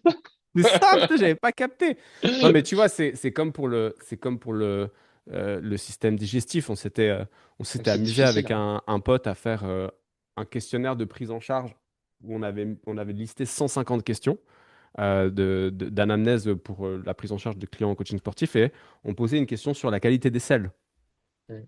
Et quelle est la texture de tes selles à l'œil, hein. Évidemment, tu vas pas commencer à jouer avec ta merde, mais quelle est Alors la... ça se fait avec l'échelle de Bristol pour les gens Ouais, qui nous écoutent. Voilà, ouais, il y a une échelle visuelle. Mhm. Voilà, on ne touche Voilà, pas. on Il ne n'y a touche pas pas son besoin. caca. Et puis, en fait, c'est là où tu t'aperçois vraiment que la personne, en fait, elle va te dire, ah bah en fait, ouais, en fait, j'ai de la diarrhée depuis, Ouais. j'ai de la diarrhée depuis des années. Ah ok. Et puis en fait, tu poses deux, trois questions. Et puis en fait, tu te réalises que ben, elle est intolérante au gluten, qu'elle n'est pas cœliaque, parce que sinon Mhm. ça l'aurait envoyé aux urgences. Mais qu'en fait, elle est intolérante au gluten. Et puis du moment que tu enlèves ça, ben, au bout de deux, trois semaines, elle te dit, ah bah en fait, ça va beaucoup mieux. Ouais. Et c'est vraiment ce truc-là de, voilà, hein, pour les auditrices et les auditeurs du podcast aujourd'hui, poser la question aux gens, savoir si c'est habituel ou si, enfin, si c'est devenu une habitude ou si c'est quelque chose de plus spécial. Il y a des choses qui sont complètement banalisées. J'en avais parlé un petit peu dans la première vidéo. Euh, j'ai vraiment fait un zoom sur ça parce que ça m'avait marqué, moi. Mhm, Euh, il y a des sujets qui sont pas des sujets de société. Par exemple, la digestion. On parle pas de ça à table, on parle pas de ça au travail, on parle pas trop de ça entre amis. Tu t'en parles jamais en fait. Enfin, mhm, et donc, tu peux pas te rendre compte. Enfin, c'est assez dur des fois de se rendre compte quand tes symptômes sont relativement léger. Tu te dis, bon, pour toi, t'as pas de symptômes parce que tu présumes que c'est la vie normale d'un être humain normal que d'avoir une digestion comme ça. mhm, Bon. Puis les symptômes s'aggravent petit à petit, puis toi, tu les as normalisés. Donc, bon, tant que ça te met pas, moi, c'était ça qui m'est arrivé. Tant que ça m'a pas mis à terre, mhm, littéralement, c'est-à-dire qu'un jour, je me suis levé, je suis tombé par terre. mhm. Voilà, parce que la douleur, je pouvais plus tenir. Bah, là, je me suis dit, il y a peut-être un problème. Il se passe un Et truc. encore, non, tu veux que je te dise le pire, c'est que je suis allé voir dans la journée, dans la même journée, je suis allé voir un ami. Je décris, je dis putain, mais j'ai eu mal au ventre ce matin, je suis tombé par terre. Et je me rappelle, cet ami il me dit non mais stop, faut consulter. Voilà, il faut donc là on va faire ça, on va aller voir tel truc. Ouais. Et moi j'étais mais non, C'est ça normal. va. Ouais. Ouais, tu vois. J'étais bon, c'est Ouais, que ouais. pourquoi, Ah, tu puis vois. pour, Donc pour, t'as co- vraiment un problème au niveau de la perception. Tu banalises des choses et t'as pas. Par exemple, c'est pareil, le sommeil. Ça, je pense que c'est plus par manque de connaissances, parce qu'on peut parler de OK, j'ai mal dormi, machin, mais on comprend pas forcément super bien comment ça marche, ces histoires de cycle, ces histoires de timing, etc. Et donc, tu te retrouves avec des conversations qui sont très creuses et qui vont peut-être t'amener à banaliser un mauvais sommeil, te dire, bon, bah, j'ai dormi, j'étais au lit, j'ai dormi, je me suis réveillé, bon, ouais. j'ai dormi, quoi. Puis pour Comme peu ton que père, les, tu vois, j'ai dormi. pour peu que les personnes qui sont autour de toi aient un sommeil de merde aussi, bah, en fait, ça devient une espèce de standard. Ah, bah, en fait, j'en discute avec les gens. Bon, en fait, Ouais, tout le monde a un peu les mêmes trucs que moi, donc en fait, c'est normal. ouais, Ouais, ouais, donc, clairement. Alors que je pense, en lisant l'information, je me suis dit, mais en fait, c'est juste, enfin, en gros, on te dit, oh là là, on comprend pas, il y a des maladies de civilisation qui arrivent, il y a des cancers, il y a des maladies inflammatoires chroniques, il y a, euh, il y a des trucs dans tous les sens, il y a de la dépression, les gens ils ont plus le moral, on consomme des antidépresseurs en veux-tu en voilà, etc. T'as des problèmes dans tous les sens. Là, je résume même pas la moitié des trucs. Et genre, je lis la formation et point par point, chapitre par chapitre, je suis là en mode, mais en fait, c'est juste que les gens dorment pas. Enfin, alors, tu sais, c'est un biais de confirmation. Genre, faut pas tout voir à travers le sommeil. Mais oui, oui. en lisant le truc, je me suis dit, mais juste, si tout le monde dormait bien, on aurait peut-être deux fois moins de problèmes, tu vois. Bah, en fait, tu vois ce que tu disais avant. Alors là, pour les gens qui nous écoutent, évidemment, c'est des théories qu'on se fait avec Gab là à chaud parce que bah, on est Ouais, c'est intellectuellement, de la conversation de comptoir, là. Hein, voilà, c'est un on est peu. actuellement intellectuellement motivé et plein d'entrain là tout de suite. Mais si on repart de la boucle, tu vois, de sommeil-digestion, Ouais. donc, sommeil va impacter la digestion va impacter le sommeil, et en fait, c'est une espèce de boucle infernale qui va te tirer vers le bas. Mm.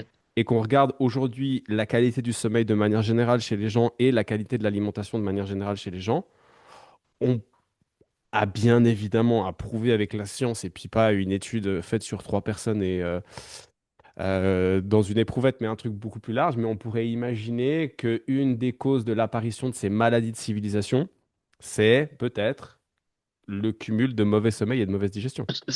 Alors, j'ai dit que c'est de la conversation de comptoir. C'est pas de la conversation de comptoir parce que là, ce que tu viens de dire, pour moi, on peut donner plein d'arguments extrêmement solides qui justifient cette hypothèse. Mhm, C'est juste que c'est de l'hypothèse et que en lisant ça, je me suis fait cette hypothèse. Mais c'est pas complètement con. Pourquoi cette hypothèse-là? Euh, coucher trop tard, ça diminue ton N3. mhm. Donc d'hormones de croissance, moins de réparation des tissus, etc. Lever trop tôt, ça diminue ton REM, donc ça, ton sommeil paradoxal et tes rêves, donc plus de risques de dérégulation émotionnelle, de traumatisme, de dépression, etc., etc. Indépendamment de la quantité, De REM? Non, non, c'est vraiment. de sommeil, tu Pardon? vois. Par exemple, moi, je me lève à 5 heures du matin, tous les matins, Euh, mais à 22 heures, je suis au lit, je dors. non, je pense que ça va, tu vois. Ouais. Si t'es habitué à être phasé comme ça, je pense que c'est correct. Ce qui serait un problème si tu te levais à 5 heures et que tu te couchais à minuit, quoi, Ah ouais, non, systématiquement. non, je pense que Tu vois. j'exploserais. Ouais, Mais moi, enfin, je le ressens vraiment directement. Il suffit d'une nuit où ma fille, elle se réveille. Et en fait, le moment où elle me réveille, je dois vraiment être réveillé parce que, je sais pas, par exemple, elle a fait pipi au lit et du coup, je dois changer le lit au milieu de la nuit. Donc, il faut quand même que je sois un minimum éveillé pour pouvoir faire ça. ouais. Histoire qu'elle finisse pas sous le drap, tu vois, ou sous le matelas. Ouais, là, je suis vraiment réveillé. Je sens que je dois faire un effort pour me rendormir. Et donc, Ouais, ça a niqué ma nuit. ouais, ça, bon, ben, ça c'est le Voilà. sacrifice parental, hein, Mais oui. mais oui, oui, effectivement, ça te casse tes cycles. Mais je vois bien ce que Euh, tu veux dire, ok. et Donc, si. donc ça, coucher trop tard, lever trop tôt. Ouais. Maintenant, tu as un problème au niveau de la lumière et au niveau du bruit. Mhm. Euh, L'urbanisme, les villes La sont pollution bruyantes. lumineuse. Ouais. Voilà.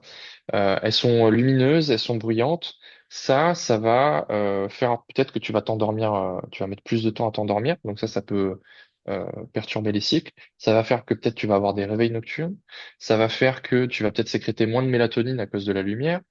Les écrans, pareil, ça va complètement dérégler ta sécrétion de mélatonine Mhm. et la perception jour-nuit de ton cerveau. Parce que tu t'envoies de la lumière dans les yeux. Voilà. Alors que en fait, bah là par exemple, on commence à être, on est bientôt en hiver. Tu as le soleil se couche assez tôt. Tu te retrouves, il fait nuit.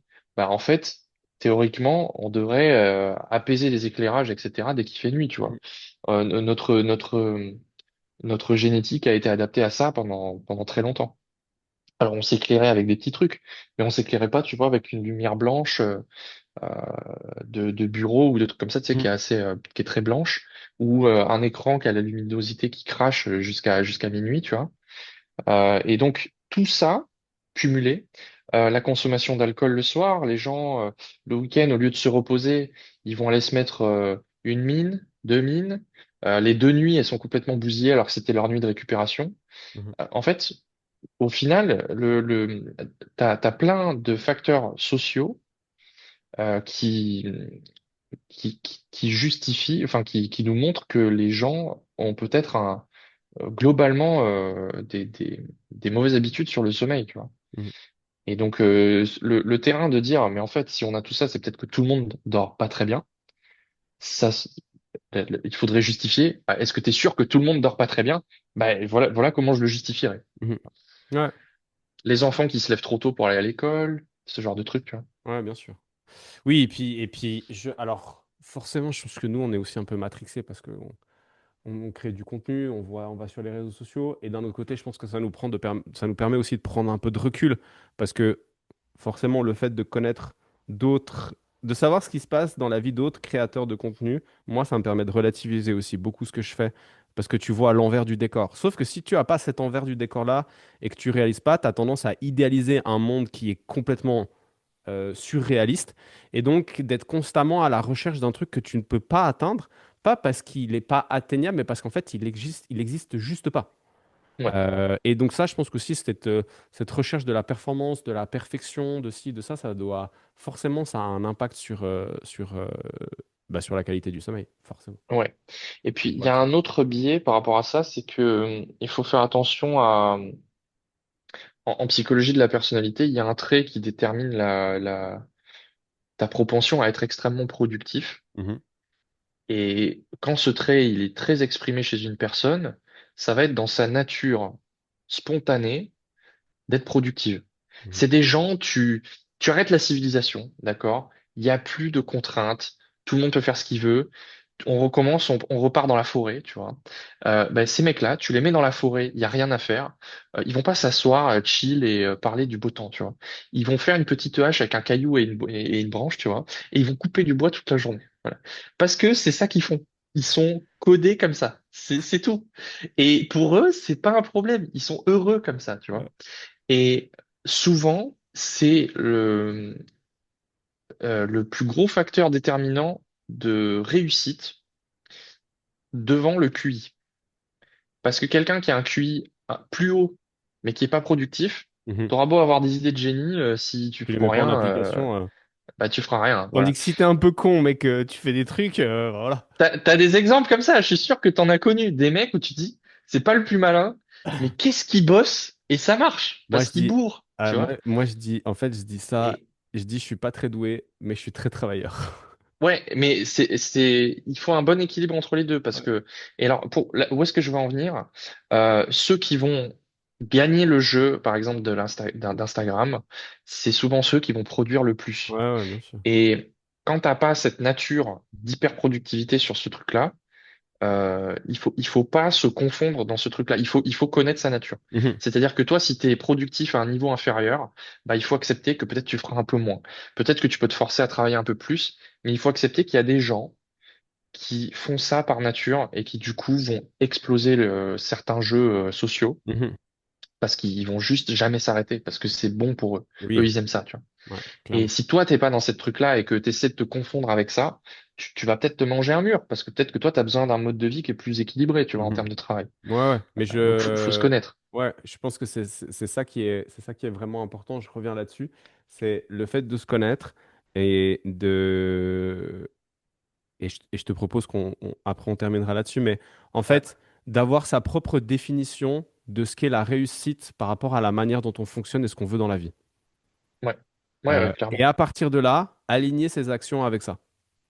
clairement. Voilà, Si on doit clôturer, j'aimerais juste aborder un point bien sûr. sur pourquoi est-ce qu'on a choisi plutôt des questions sur la digestion et pas sur l'alimentation. Ouais. Parce que, Oui, parce enfin, faut qu'on se rappelle qu'on parle de vie 4 en fait. Parce qu'on est oui, parti alors avec on est parti, on refera un épisode, c'est pas voilà, grave. les auditrices et les auditeurs du podcast, désolé, on a un peu glissé. Mais ça reste que c'est sur le sujet central du sommeil et de la digestion. Mais Ouais, donc, du ouais, coup, ouais. pourquoi des questions sur la digestion et pas sur Alors, l'alimentation? alimentation versus digestion. Ce qui compte in fine pour être en bonne santé, c'est surtout de pas avoir d'inflammation intestinale, Mhm, plus que de savoir est-ce que vous avez choisi les carottes ou les haricots verts. mhm, Voilà. Si vous avez une diète qui est équilibrée, qui apporte tout ce qu'il faut du point de vue nutritionnel, type macro, micronutriments, etc. Donc, a priori, il n'y a pas de souci. Mais pour la même diète, en fait, on peut pas. Je pense même pas que ça existe. Un questionnaire qui standardise une mesure de santé par rapport à l'alimentation.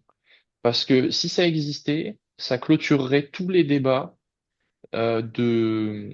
de quelle diète est la meilleure sur la science et sur les réseaux, etc. Tu vois. mhm, Euh, Cette question, on peut pas forcément y répondre. Ce qu'on peut dire, c'est que il semblerait qu'une diète qui est proche du régime méditerranéen, c'est quand même très bon pour les maladies cardiovasculaires, pour la longévité, pour la santé générale, etc. mhm, Mais si vous déviez de ce modèle-là et que vous êtes en bonne santé, vous avez un bon niveau athlétique, vous n'êtes pas en obésité, mhm. etc., etc., mais que votre diète, bah, elle est un peu différente, il n'y a aucun problème. Ouais. Du coup, mesurer ça, mesurer l'alimentation, c'était pas forcément le plus pertinent pour donner une valeur à votre santé, en fait. Mhm, Ce qui était important, c'est plutôt de dire, est-ce que vous avez des troubles digestifs? Parce qu'en l'occurrence, quelle que soit votre diète, si vous avez des troubles digestifs, il faut faire quelque chose parce que ça entretient de l'inflammation chronique qui va dégrader l'ensemble du système et qui va dégrader votre sommeil et donc créer un cercle vicieux mauvais sur tout le reste. Cette Mhm. dégradation du sommeil, ça dégrade l'intestin, mais ça dégrade tout le reste aussi. Ouais, bien Donc sûr. ces deux trucs-là, le cercle vicieux qu'on décrit depuis le début du podcast, ils, ils sont connectés à tout le système, hein. Mhm. Voilà, donc ça fout le bazar partout. Ok. Donc, du coup, le meilleur moyen de savoir si c'est le bazar, c'est de faire le protocole de test V4. Et ensuite, grâce aux recommandations et à l'aide de professionnels de la santé, eh ben, de régler les problèmes un par un. Exactement. Ok. Bah écoute, je crois qu'on est bien. C'est top comme Top. conclusion là. Ouais, je trouve que c'est pas mal. Chères auditrices, chers auditeurs, donc merci pour votre attention. J'espère que vous aurez pris autant de plaisir à écouter le podcast qu'on en aura pris à l'enregistrer avec Gab, malgré le fait qu'on ait glissé un peu dans différents sujets, mais c'était quand même intéressant. Du coup, si c'était votre premier épisode, eh ben, bienvenue dans le podcast de Fundamentals. Et si c'est pas le cas, bah, merci beaucoup pour votre fidélité. Gab, ça m'a fait très plaisir de te parler parce que bon, voilà, on s'échange des messages, mais du coup, discuter avec toi pendant un peu plus d'une heure sur un sujet précis, mais le simple fait de discuter avec toi, c'était très cool. Merci pour ton temps. C'est toujours un plaisir, Ken. Merci à toi. Je mettrai de Merci toute beaucoup. façon les liens vers V4, vers l'application et vers le site, et vers la page de Gab aussi dans le descriptif du podcast. Et on aura très certainement avec V4 et Fundamentals une annonce à vous faire prochainement. Je vous en dis pas plus. Gab, merci beaucoup. Les auditrices et les auditeurs, à bientôt pour un nouvel épisode. Et ciao, ciao!